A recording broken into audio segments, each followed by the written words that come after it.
here we are with another interview, this time with Lecoq. And just introduce yourself. Lecoq, yeah, so, well, what to say? I'm a variety streamer from Scotland with a French name, which kind of confuses people in chats at first.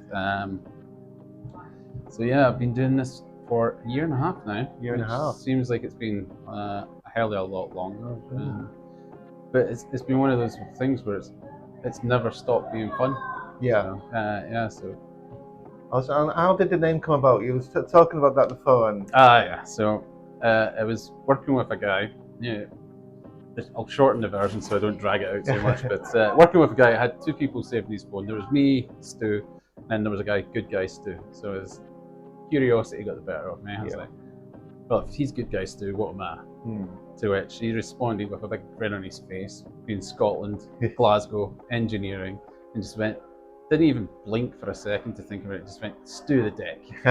That's it. And then a few weeks later, came up to me, he's like, wee man, I'm same height as him, same age, everybody still call me wee man. Changed the name now, it's Stewie Lecoq. It's French, so it's classy. And then that was it. From there, it stuck. So things like Facebook groups and everything like that have always been kind of known as Lecoq.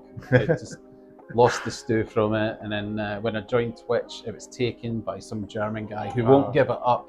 He hasn't streamed in ages. So I've tried countless times to try and steal the name, but I just kept 1979 in there. Just that's it. You know, and it was more of an adaptation of my PlayStation account name by that point, so it kept it consistent. A lot of streamers take their old account names and incorporate that into streaming. Sometimes. Mine was WMD Supernova because but you shorten it over time and it becomes something new. It becomes a pain in the arse to put in all the, especially now when you're not just playing a game, you're signing up to their platform constantly. So you've got the game on your console or your system or whatever, but you're constantly just linking to the server for your character. So it's And how did you get started with the streaming? It started off my mod Rob, who you met earlier. Yeah. Me and him were playing 7 Days to Die quite a lot over COVID, and that's, so we went from Resident Evil, not Outbreak, Resistance it was. So we played that a lot online, and we're having a bit of a laugh. But then we decided to change it up a bit. Went on to 7 Days to Die, which was still in the console version, so it was still the old build. But we're having a laugh with that, and we started looking online for ideas, and we stumbled across Neebs Gaming. And they had like the 24-hour length video of them playing 7 Days to Die, and the pair of us were howling at it. So we came across the idea that we were going to try and do something similar. So we were going to record a load of footage. He was going to clip it all down, stick it on YouTube, see if we got any laughs from it. And then he buggered off for 6 months with his girlfriend. So I'd never seen him. So I had all this recording stuff that I just got for Christmas and everything like that. Capture cards, microphones, cameras, the lot. And I'm just sitting there going, I'm going to give Twitch a try then, I guess. I did try YouTube for doing like recording. But I could not be arsed with editing. Exactly. That's the thing. Everything takes up so much time. And for me, it's like trying to fit it in amongst work, family, all that sort of stuff. So I just thought streaming seems easier. And then I realized when I started streaming, and it's not that much easier. There's a lot of work that goes on in it. And I started off with, I'm going to do 7 days a week because I play games all the time. And I quickly realized that is pointless. It's a fool's errand. It's trying to find the right balance in it. I work full time as well, and it's hard just to keep your free time and not to overdo it. You know, there's always that. I found that we tried doing a charity event last year in October. It was 100 hours streaming sort of thing. And I thought, that's easy, because I was thinking back to the days where I used to just play games all the time, and I'm forgetting that I only streamed 2, maybe 3 hours at a push a night, 2 or 3 times a week, and then the rest of the time it's like downtime and everything like that. So I then calculated at the top of my head, I need to stream 3.5 hours a night every day for the month of October, and burnout quickly became a thing. And we're switching it up as much as we can. Rob's playing almost every single game with me, so like we're playing Resident Evil, 7 Days to Die, just trying everything to keep us going. But by the end, we were just both out of it at that point. What people don't see is that burnout is real when it's streaming, because you just become numb inside after so long. And you're constantly trying to react to things that are going on at the same time as trying to focus, and you don't realize how much that affects you, sort of thing. Yeah, 24 hours for me was my limit. Yeah. Because after that, I just crashed. I've seen a few people, even 12 hours. I'm like seeing people doing it. Like, the first off is like, how do you find the time? It's like family, work and everything like that coming in. So it's like, no, just a no. I thought the 100 hours I can split that up, tackle that. And it was nowhere near as easy as I thought. Kudos for you for even trying that. I'll never do it again, but we hit the goals. Good. There was a mystery donator turned up in the last minute and like completely blew the target out of the water. Awesome. But yeah, it was great. Like at a point where we're just making it, nice one, this is it. And then someone came along and dropped an extra big donation into it, which was really good of those sort of things. So looking back from where you started to where you are now, what are you most proud of? Surviving. It's strange. I've not really done many things like that I would look back and say I'm proud of. I mean, the charity was really good because it served a really good purpose and that sort of stuff.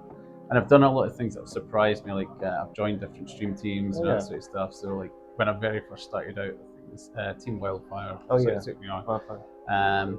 And then recently I've joined Team XO, which again was another one. But it was through meeting people, talking to them, getting to know them, and that sort of stuff. And even if I hadn't actually got on the team itself, it's from talking to these people and building relationships and everything. So it's more like you just find yourself constantly working at something. Don't necessarily think, wow, I've done that, that's great. It's just like every single step of the way is just a small sort of chip away at it.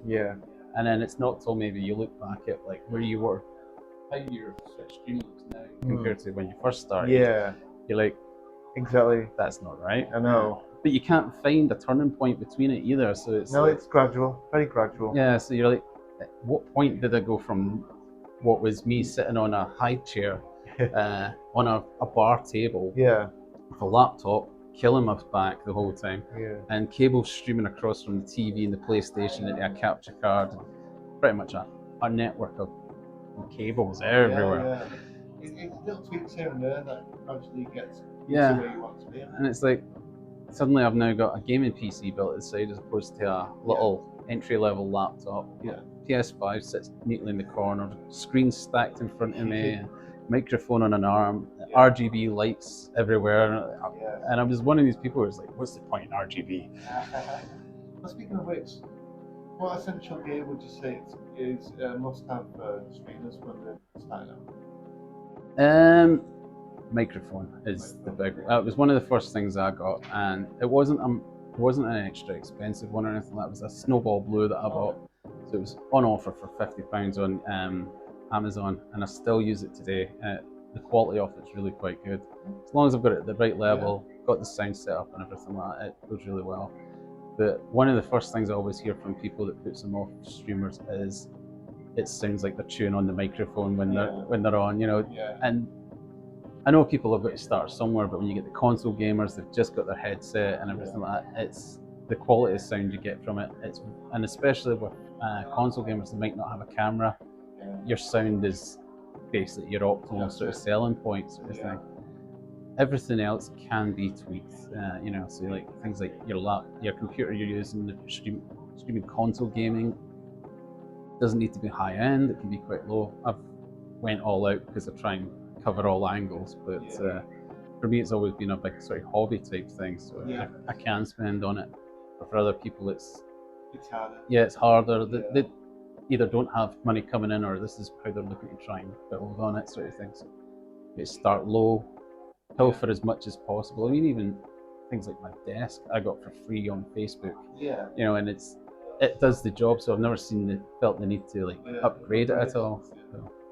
Okay, so to showcase the games that you play, I've got a fun little question for you. Here we go. So, if one of the name a couple of characters that you've played as in the last few games, and if they were residing in your house, which ones would you be friends with? Which one?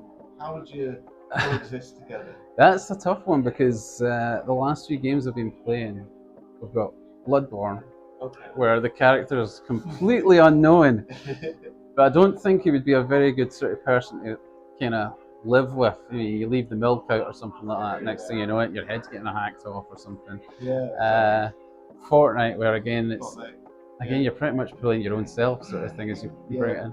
Although the skin I'm using mostly is the robotic duck. Oh, yeah. I don't even know his name. It's just he looked cool. I thought I'll download that one and get on it. And the other one I've been playing is Borderlands. So it's the gunner that I've been playing with. I can't even remember her name. So I can't even name who I've been. Some great games though. Yeah. But if you found yourself like if you could choose a universe to go into out of that games, which one would you like to go to? Oh God, they're that violent. I don't think I'd like to live in any of them. Jesus. Oh, I think Resident Evil's probably too close to reality. I think that's the one I've been more comfortable in. Some corporations dropped a virus out there, and suddenly we're all quarantined at home. That's reality more or less at the moment. It's about what you can cope with. Like most games, you can respawn. So Yeah. It's kind of I can die, but I certainly. If my gameplay is anything to do with it, I would try and stick to Power Wash Simulator as being the world I'd stay in. Just clean stuff and gradually fall asleep to the white noise of the spray. That's it. You can't go wrong there. So to finish off then, I'm going to ask you, where do you see yourself in a year's time? Do you have any goals? Or have you got anything planned game-wise? I've not really. Goals-wise, not really, because I think it's been one of those things where I just kind of fall into stuff. So if I tended to plan for things, I overthink it and don't end up doing it, and I never get started anywhere. Where if somebody just drops me in it, it's like there you are, react to that situation. I kind of get on with it. Games wise, I've found myself, because I've been playing Bloodborne lately, I'm taking on the Souls sort of games a bit more. And the community for that's been really good as well. There's been quite a few people dropping on the channel since I've started it that I've never met before in my life until I started playing these games. So once I finish Bloodborne, I think I'm going to take on Demon Souls and see where that one takes me. But I've got Demon Souls, Dark Souls 3 and Elden Ring were all rash purchases that I gave up with really quickly. So are you good at the old dodge into attacks and all that? I learn from my mistakes, which I make plenty of. So Bloodborne, it's constantly dying, seeing where I'm dying at, and trying something different, or trying to do the same thing over and over again. It's different plans of attacks. But I played Elden Ring. I know what it's like. Oh, yeah. I remember getting Elden Ring just because everyone hyped it up. Yeah, I think I could. Because at the time I was playing Bloodborne for the second time before I rage quit on it, and a few people came in on the channel and they're like, "Oh, I'm all excited for Elden Ring. I've never even heard of it." Looked it up, seen what it was. I went, right, okay. Well, I'm going to download that then if it's the new one. I didn't know what I was getting myself into. Played it for a few times and I enjoyed it, but I thought, I'm dying a lot and I've not really given anybody any good quality content. I thought I wasn't giving them good quality content.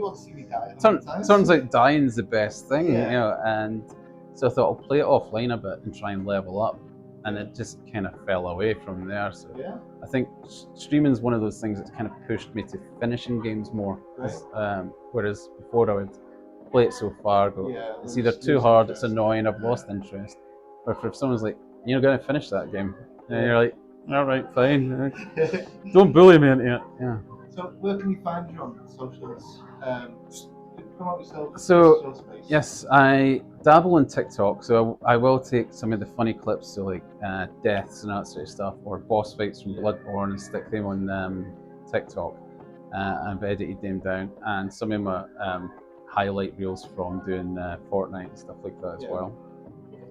I'll mostly engage with people directly on Twitter and stuff like that, and the occasional shitposting, meme sharing.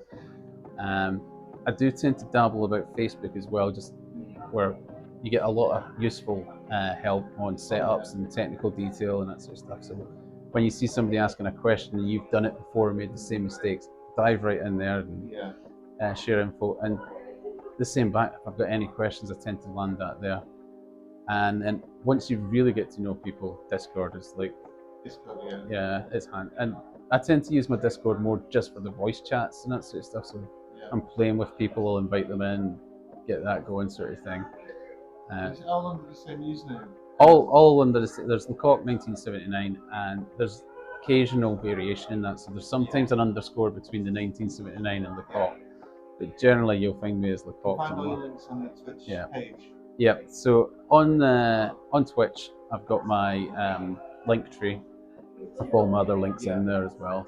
Okay. It's been a pleasure, and I'm sure everyone found your interview very enlightening and funny and all that. Well, I hope so. No, it's been great. Otherwise, you can edit it and make me look hilarious. We'll make the edits. Yeah.